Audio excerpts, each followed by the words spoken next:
Pay স্কেলের দাবি করতে গিয়ে আমি সাসপেন্ড হয়েছি, বদলি হয়েছি, আপনাদের গালি খাচ্ছি, কিন্তু দাবি আদায়ের মাঠ থেকে পালাইনি। দাবি আদায়ের জায়গা থেকে আমরা সরে যাইনি, আমরা আমাদের জায়গায় আছি।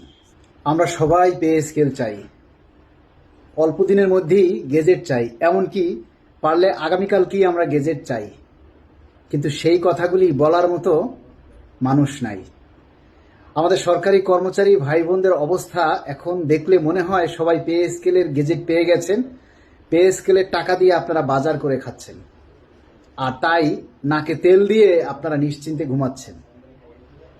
পে স্কেলের দাবি করার মতো মানুষ নাই। দুঃখের বিষয় হলো কি জানেন, 22 লক্ষ সরকারি চাকরিজীবীরা সবাই পে স্কেলের টাকা সুবিধা ভোগ করবে, কিন্তু দাবিটা বাস্তবায়ন করার জন্য, এই দাবিটা সরকারের কাছে তুলে ধরার জন্য মানুষ নাই। আমরা এই যে আপনাদের দাবির কথাগুলি বলে বেড়াচ্ছি যে বেশিরভাগ কর্মচারীর মাসের 15 তারিখের পরে পকেটে টাকা থাকে না। অনেকেই কমেন্ট করে জানাচ্ছেন যে মাসের 15 তারিখের পরে কারো পকেটে 100 টাকা নেই, 200 টাকা নেই, 500 টাকা নেই। তার মানে মাসের 15 তারিখের পরে আপনি যদি মারা যান তাহলে আপনার কাফনের কাপড় কেনার টাকা আপনার কাছে নেই। আর এই আপনার যে কাফনের কাপড় কেনার টাকাটা নেই, এই কথাটা তো মাননীয় প্রধানমন্ত্রীর কাছে পৌঁছাইতে হবে, তাই না? তাহলে এটা কিভাবে পৌঁছাবে? মাননীয় প্রধানমন্ত্রীর কানে কানে গিয়ে আমরা বলে আসবো, নাকি ফোন করে বলবো, নাকি সোশ্যাল মিডিয়ায় আমরা এখন বলছি এগুলি আপনারা প্রচার করে ভাইরাল করবেন, তারপরে এই কথাটা সরকারের নীতি নির্ধারকদের কানে যাবে যে কর্মচারীদের মাসের 20 তারিখের পরে 15 তারিখের পরে কাফনের কাপড় কেনার টাকা নেই। আপনারা সবাই ঘুমাচ্ছেন, নিশ্চিন্তে ঘুমাচ্ছেন, আর জুলাই মাসের মধ্যেই পে স্কেলের গেজেট চাচ্ছেন। আপনাদের দাবির কথাগুলি আদায় করতে গিয়ে, পে স্কেলের দাবি করতে গিয়ে আমি সাসপেন্ড হয়েছি, বদলি হয়েছি, আপনাদের গালি খাচ্ছি, কিন্তু দাবি আদায়ের মাঠ থেকে পালাইনি। দাবি আদায়ের জায়গা থেকে আমরা সরে যাইনি, আমরা আমাদের জায়গায় আছি। কিন্তু আপনারা আমাদেরকে কি বলেন? আমরা কি ব্যবসা করছি। তো আমি যদি ব্যবসা করি, ব্যবসা করা হইল হালাল। আমি ব্যবসা করে যদি খেতে পারি, আপনার খেতে অসুবিধা কি? আপনার যোগ্যতা নাই, আপনার মুরদ নাই, আপনিও ব্যবসা করেন, আপনার 14 গোষ্ঠী লইয়া ব্যবসা করেন, কোনো সমস্যা নাই। আপনি আপনার পরিবারের 6 সদস্য মিলে ব্যবসা করেন, দেখবেন অনেক টাকা ব্যবসায়, খালি টাকা আর টাকা। দেখবেন যে 1 সেট টাকা ঢাকায় আপনি 4 তলা 5 তলা বাড়ি করে ফেলতে পারবেন এই পে স্কেলের ব্যবসার টাকা দিয়ে। কিন্তু আমরা এত ব্যবসা করতে পারতেছি না, কারণ ফেসবুক আমাদেরকে এত টাকা দিচ্ছে না, এত ব্যবসা দিচ্ছে না। যেভাবে আপনারা বলেন খালি ব্যবসা, এত টাকা আমাদেরকে ফেসবুক দিচ্ছে না। আপনারা ব্যবসাটা করে দেখেন, আপনারা কত পান। আপনারা ব্যবসায় নামেন, তাহলে বুঝতে পারবেন আমরা কত ব্যবসায় পাচ্ছি। আপনার দাবিটা আপনি প্রচার করতে পারতেছেন না। অনেকেই বলেন আন্দোলন দেন, আন্দোলন দেন। আন্দোলন আমরা বহুত ঘোষণা করে দেখেছি না অতীতে? আপনারা আসছিলেন? আসেন না। আন্দোলন কথায় কথায় আন্দোলন দেয়া যায় না।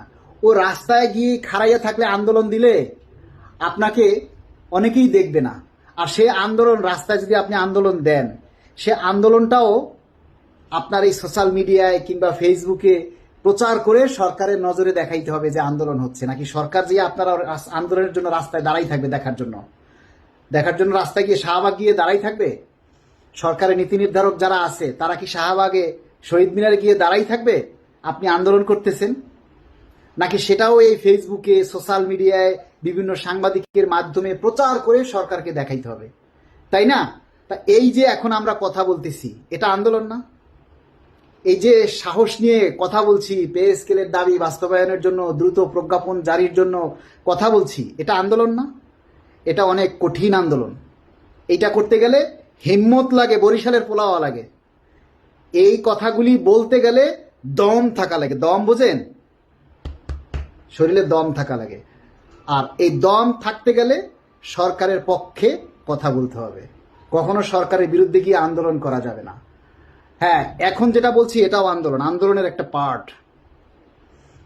আমি একা কথা বলছি, আপনারা লাখো মানুষ সেটাকে দেখবেন, লাখো মানুষ সেটাকে প্রচার করলে, ভাইরাল হইলে দাবির কথাটা সরকারের কাছে পৌঁছে যাবে। আর আপনারা যদি সবাই মিলে রাস্তায় আসেন, সবাইকে সরকার দেখবে না।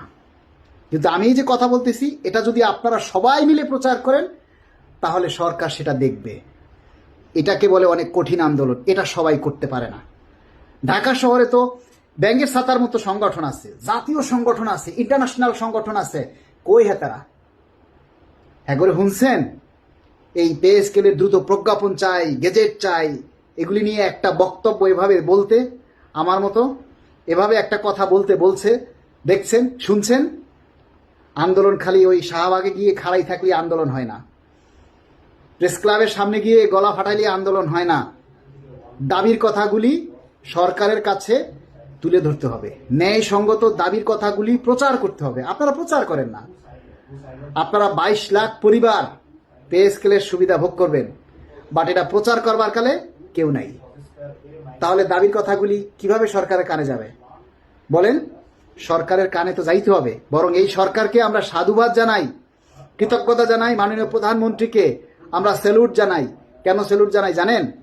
কারণ 2015 সালে আওয়ামী লীগ সরকার গেজেট করে পে স্কেল বন্ধ করে গেছে, আর এই বিএনপি সরকার 2026 সালে এসেই সেই পে স্কেলের বন্ধ থাকাটা চালু করে দিচ্ছে। এটার জন্য স্যালুট জানাই। তবে কর্মচারীরা অধৈর্য হয়ে গেছে, তাই মাননীয় প্রধানমন্ত্রীর কাছে আমরা আকুল আবেদন করছি, যতটা দ্রুত সম্ভব প্রজ্ঞাপনটা জারি করে দিন। তাহলে আমাদের এই অলস কর্মচারী ভাইরা 2 পয়সা বেতন বেশি পাবে, একটু শান্তিতে খাইয়া লইয়া ঘুমাইতে পারবে। দাবির কথা প্রচার করুক আর না করুক, পেট ভরিয়া 2টা ডাইল ভাত তো খাইতে পারবে। সেই সুযোগটা করে দিন মাননীয় প্রধানমন্ত্রী।